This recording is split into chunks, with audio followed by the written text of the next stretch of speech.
Well, good day to you both, Scott Baker and Sierra Holland. Hello there. Good to see Indeed. you as Happy always. Thanksgiving. Yeah. And And to you. on this Thanksgiving, we are actually going to talk about the G word, gratitude. So it's field note number 1631. The title is The Best Gratitude Practice Isn't What You Think. The best gratitude practice is you show your value to me, Scott Baker, by sending me large checks. I think that's probably, well, I mean, it goes deeper than that, but you could start there. I don't think that was in the research. Perhaps you're asking for I additional must have grant. read it wrong. You need more grant money to continue your research project. Okay. Yeah, understood. So, okay, so quick question for both Sierra and Scott. Do you gratitude journal? Specifically gratitude journal? I've read all about it. I can see the value in it. Conceptually, I think being a grateful person it gets you further in life and makes your life more fulfilling. But no, I personally haven't ever done the daily gratitude journaling, but I do try to be a very thankful person and always say thank you. But no, not in my journaling practice. Yeah. Scott, do you have a specific journal called the gratitude journal? Absolutely not. Yeah, I'm not against it. I remember reading. There's an email that's been around for a long time. It was really one of the early proponents was Tim Ferriss, but Maria Popova has the Marginalian, which is very interesting. I guess it's more than an email. It's sort of just a lifestyle in a way. But she said, look, you need a pen, you need a paper, and you need to suspend cynicism.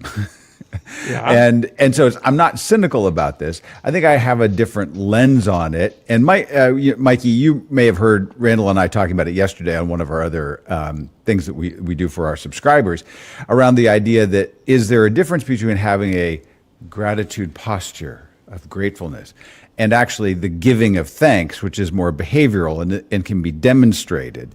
And so I think that that's a little bit different than just being like, well, here's a list of all the things I'm grateful for, because they tend to be the same things. At least that is is the case for me.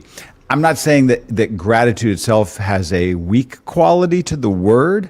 I just want to put a little muscle around it, much as we talk about in the same, you hear a lot of people talking about vulnerability. And it's like, well, there are better ways, I think, to talk about that actually say, this is actually difficult work. And we can circle back to definitions of gratitude. But the interesting thing in the heart of this one is the nature of what it's asking you to do, which it's not actually. The power of the gratitude here in this field note is not what you're doing, journaling, expressing. It's what you watch others doing, which is a really unique and interesting lens on this. Yeah, so there's 4 different ways that we can kind of interact with gratitude in that way. We can give it, we can receive it, we can reflect on it, and then the 4th one, which is the most recent studies that we've read that were done, is this idea of witnessing it. And what's the surprising thing about it is that even though in the last, 5-10 years, self-help people have really, encouraged the idea of reflecting on it as the place where you can get the meditative benefit, it's probably not where you get the highest benefit at all, right? And as a matter of fact, this one that we mentioned, the 4th one, witnessing it, surprisingly seems to have all the benefits of reflection and maybe even a little bit more. Yeah. It's interesting. I have a great example of this where I was traveling during the government shutdown and it was toward the end. A lot of people were sort of at their wits' end, a lot of people working for a long time without a paycheck. And I was behind somebody in line who I saw every person that she greeted, every TSA agent, she would make a point before any of the transactions started. She would say, "Thank you so much for continuing to work during the shutdown. I really appreciate it." And every time I saw that, it reminded me the importance of being a human, being grateful, being thoughtful, recognizing one another's experiences, and taking things from that transactional level to that more meaningful one. And, I saw her do it to every person, so then I sort of followed in her footsteps. I think when one person does one small act, it can inspire a lot of others to do the same. Well, I guess should we give more examples, or can we correct ourselves, or realize the fault in being less thankful than we should be? I kind of feel like that is true. Like, I think I probably should be in more of a posture of gratitude. I think that I was thinking about it the other day. That goes right to this field note. I was at an event in Washington that was in memory of a lifelong friend of mine who passed away 3 years ago, and an organization now gives a prize in his name. He had spent a lot of time after his work in government in different projects in Africa, and he had once written about a period of time when working in real poverty-stricken areas and areas of disease and all of this, and that there was a crisis. I believe it actually was in the United States, of some kind of natural disaster, and that this community of very poor people pulled together what amounted to maybe $900 so that they could give that back to the country that had been sending aid to them. And that the generosity of the poor so shocked my friend that he wrote about it in his newspaper column and in other avenues. And I think that's one of those things where we're caught off, and we see this in movies or in other things, when we see it's the unexpected generosity sometimes that kind of catches us and moves us the most deeply.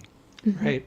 So movies is a good example as a third one. You two brought up great ones, but it made me think about Ted Lasso, of all people, right? He is universally understood as this character that is likable, that everyone loves him, right?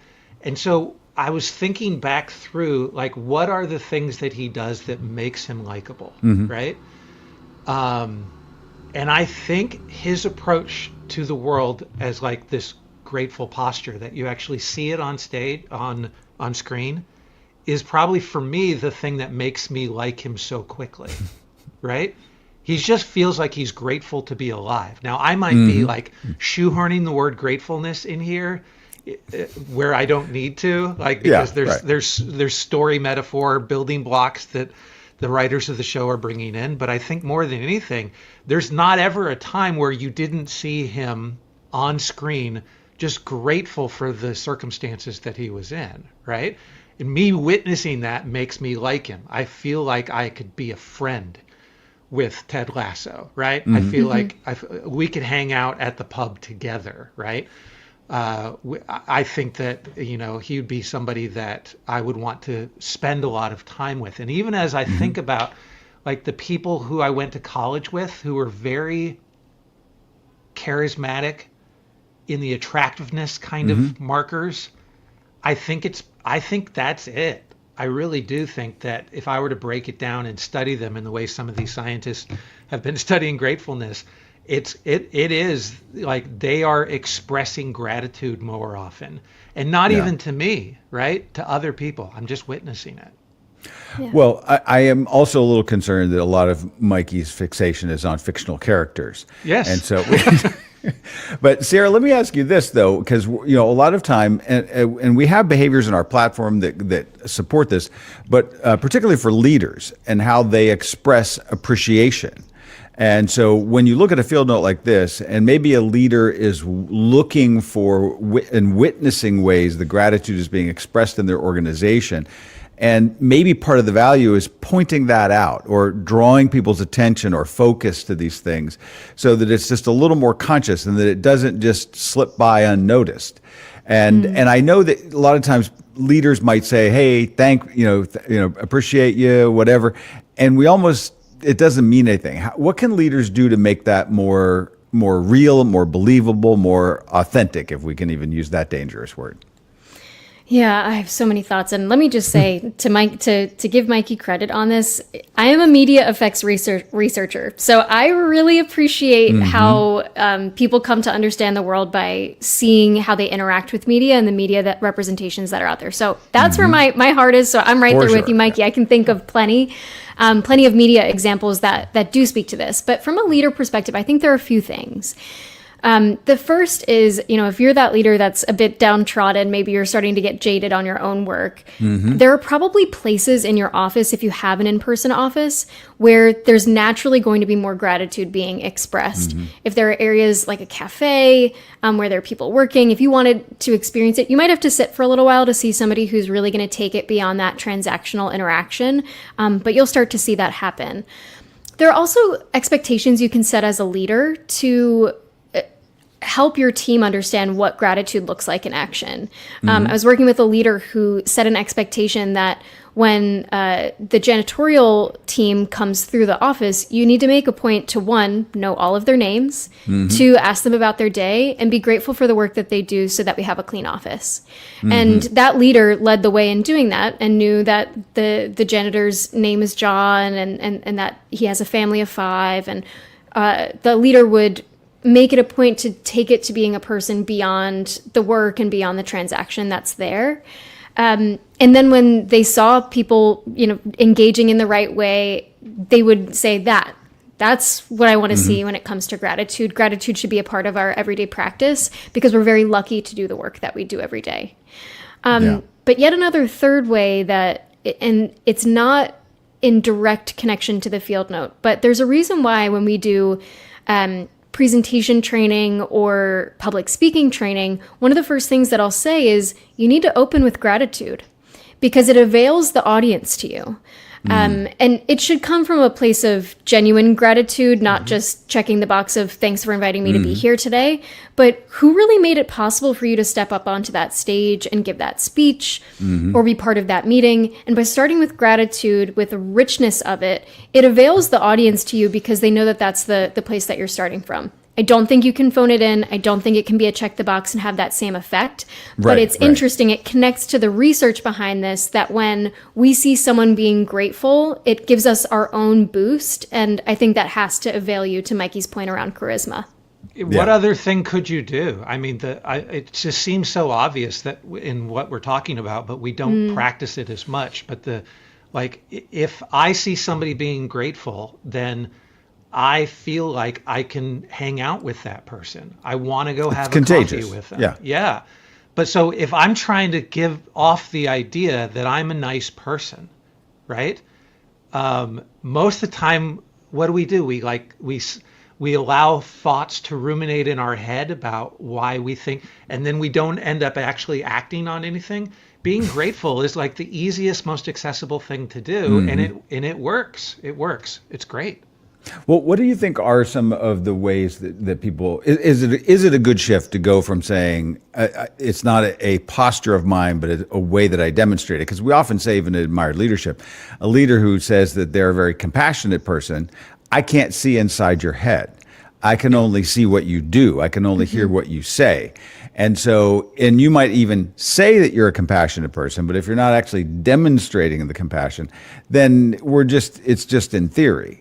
So same thing, I can say I'm a grateful person, and I could even use the words that I'm grateful, but it might not mean anything in the same way. So that's the whole fundamental premise of admired leadership is how is it that you demonstrate it? Now, this field note is actually, I think, underscoring it because it's actually, you're witnessing. It's the power of witnessing the demonstration of gratitude.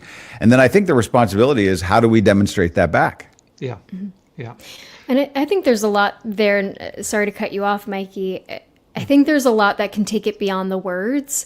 Like if you really understand someone or you really understand what crucial task they perform for your team, you can find a way to make that task easier. You can find a way to remove friction. That can be a way that you show gratitude and say, thank you so much for doing our expense reports. This takes a lot of time. I'm going to make sure that every time I send you my expense reports, they're in the right order. There's the right level of detail. It's on time. It's within 2 days of actually spending that cost.